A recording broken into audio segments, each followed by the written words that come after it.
Today we'll be talking about the pros and cons working as a PRN, SLP, or PRN in general. This may be helpful for you as well. Welcome back to my channel. It's Diamond, also known as the Diamond Denise here. If you're new to my channel, thank you so much for stopping by. I appreciate you. If you're not new, as always, thank you for being loyal. Make sure you guys go ahead and subscribe so you do not miss another video.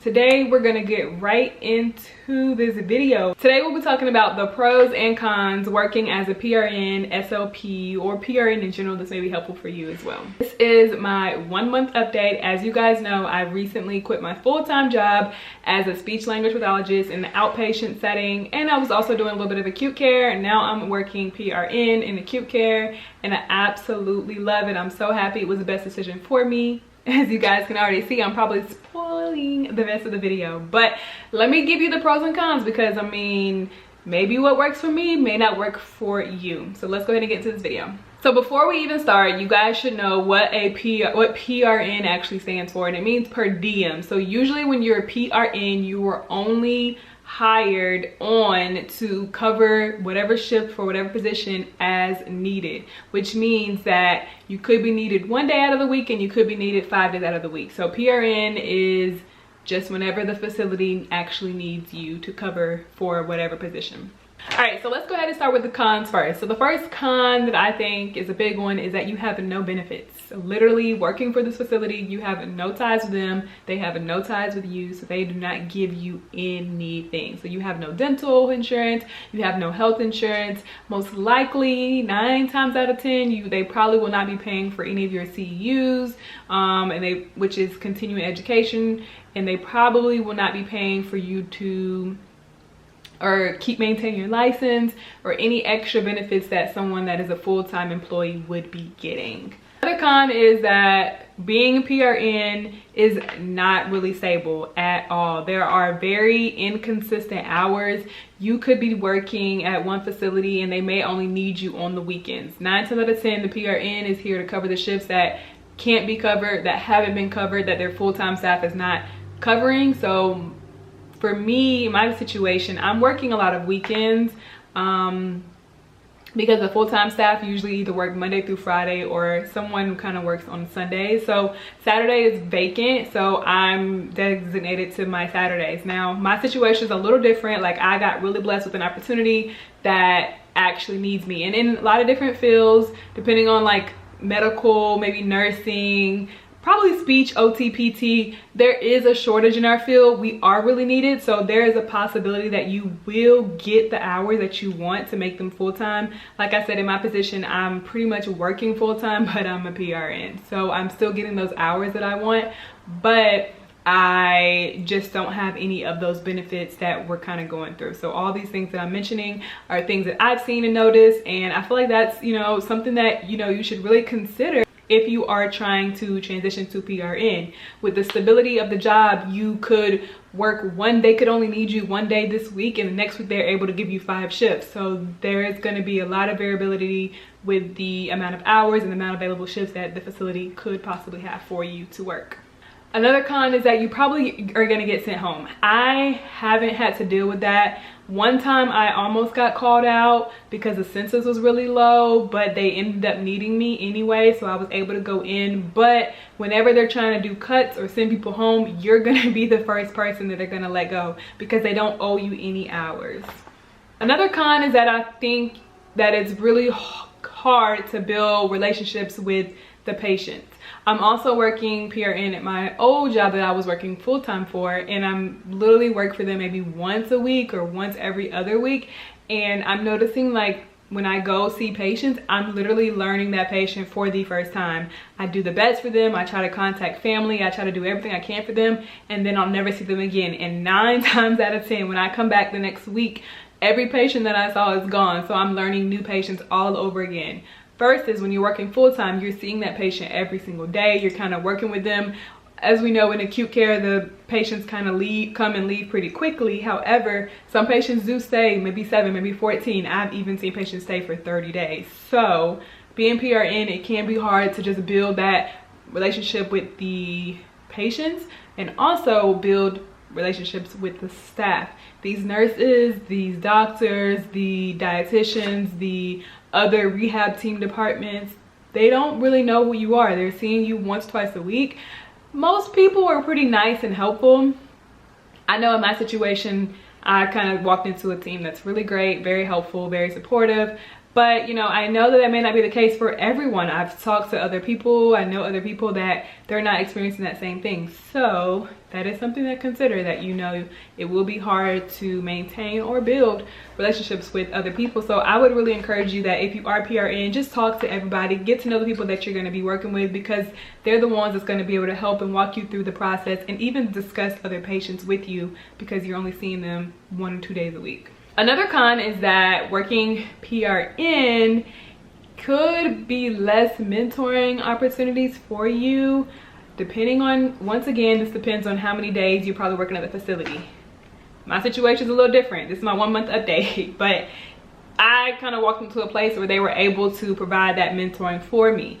Most PRNs, if they need you, the other staff may be super busy. The other staff there may be a shortage. Maybe they're transitioning, going somewhere else.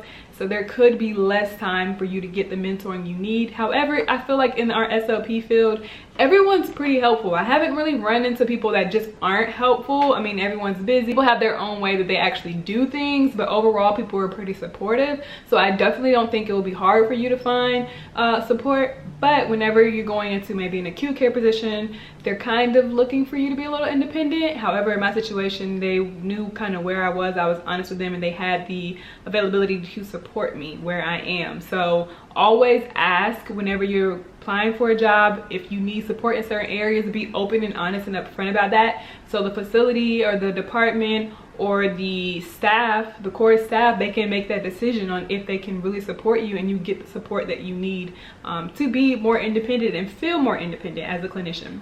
So I think those are probably all of the cons. I can't think of anything else. Once again, I think I'm gonna update you guys maybe in 3 months, 6 months. I'm not really sure, I haven't decided, but you will get another update as PRN. So we'll talk about that in another video.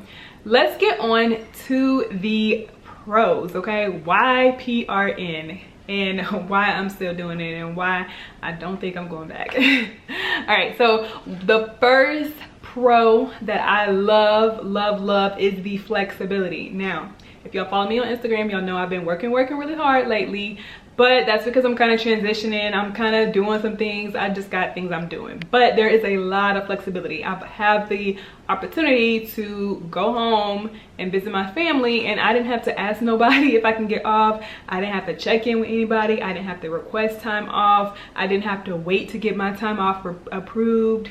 I just said, I'm not available this week. See y'all next week. So I love the flexibility. I kind of choose the days I want. I made a deal with my facility, not a deal, we didn't make a deal, but you know, there was a need for an SLP to be present on Saturday. So most Saturdays I'm working, period, because that's just, you know, what I'm doing to help the facility as they're helping me. We kind of meet each other both ways, and I'm happy to do that. I definitely don't mind at all. So I kind of make my days and my schedule as I want to work around Saturday. So I usually work maybe Wednesday, Thursday, Friday, Saturday, so 4 days a week, and that's really it. Maybe I may do 3 days if I have something else going on. Maybe I'll move my days around if I have something else going on, and maybe I'll take off a week if I want to go home for a week. So flexibility is a major pro rather for being PRN.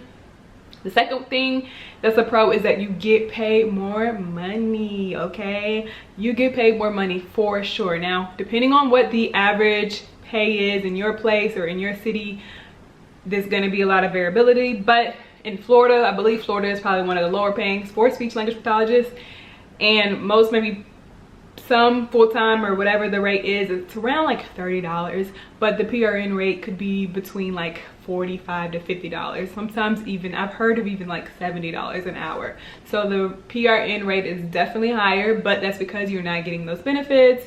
You don't have any ties to the facility, like you have none of that. So they pay you a higher rate. Another pro is that you are out of the politics of the facility. You don't have to be a part of maybe a clinical ladder.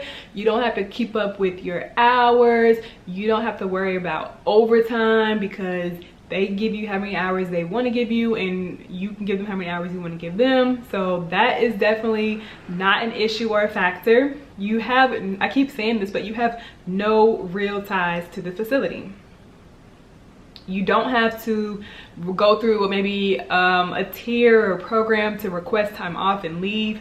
I know when I was working full-time, they had a system where based off of the priority of how many years you've been working or how many years you've been working in the facility, like seniority, you can get time off first, and then the next group of people can ask time off, and then the next group of people can ask time off, and then you can only get so many days off during this period and so many days off in that period. And I was like, child, no. With PRN, you don't have to worry about any of that. You just say when you can work, and you work, and when you can't work, you just don't work. And the last pro is that you can work however many hours you want. It doesn't matter. There's no such thing as overtime. You can come and go as you please. So that is definitely a plus. So here are a few tips that I recommend working PRN, some things that I've kind of picked up and learned on that I think will be helpful if you are thinking about transition would be the following. Number one, show up when you say you're gonna show up.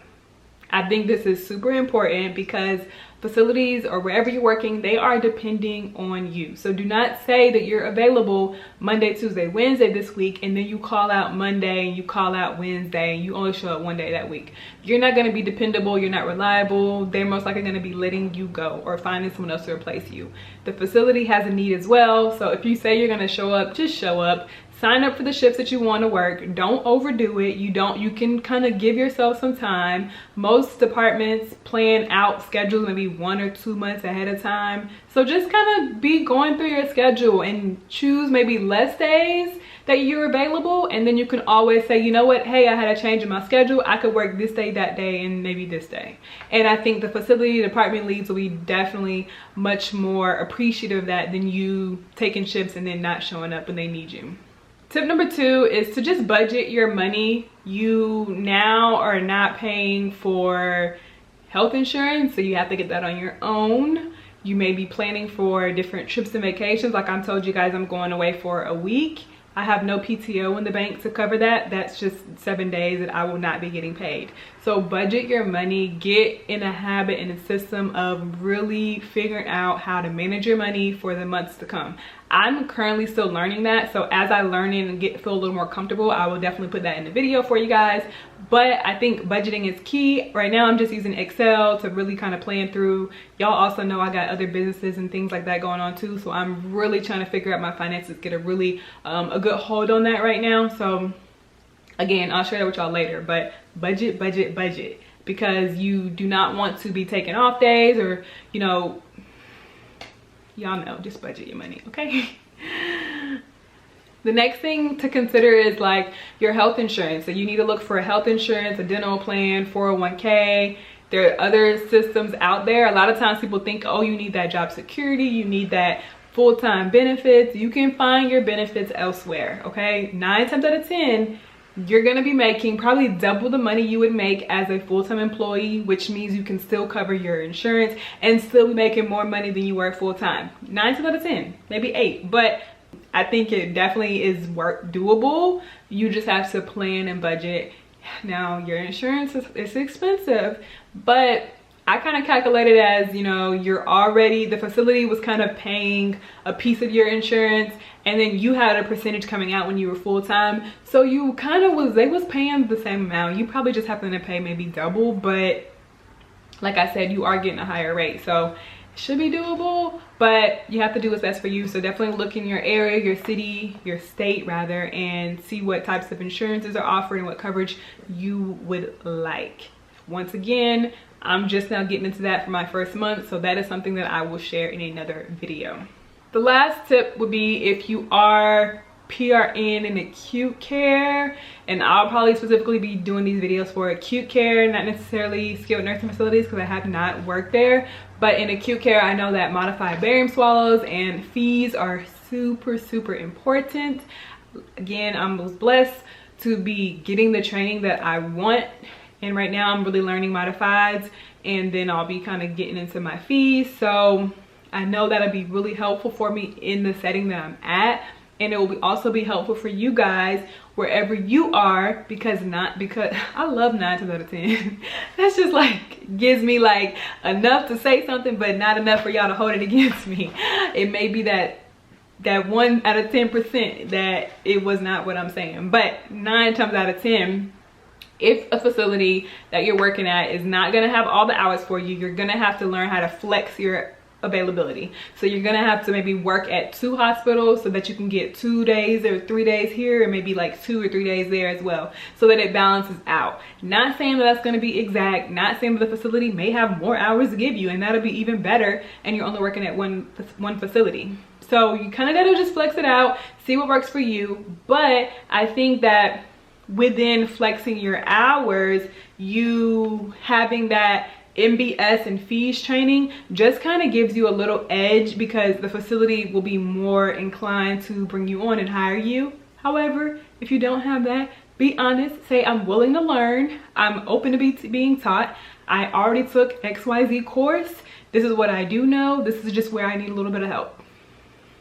And the facility, people want to help you. They want to see you win. They want to see you somewhere where you're going to be happy and grow and flourish. That's what happened to me, and I'm getting the help I need and want. And yeah, I really hope the same for you guys. So that's all I have. Pros and cons of PRN SLP. Don't want to make this to a super long video, but if you have any other specific questions, you guys know where to find me on the Diamond Denise, the SLP way. In the comments below, let me know what's up, and I will definitely message you back and get back to you. And if I don't get back to you, send it again, because I will get back to you. Thank you guys so much for watching this video. I hope it was very, very helpful for you guys, and I will see you guys in the very next video.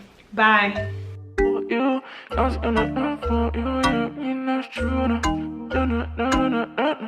never wanna see you stressing.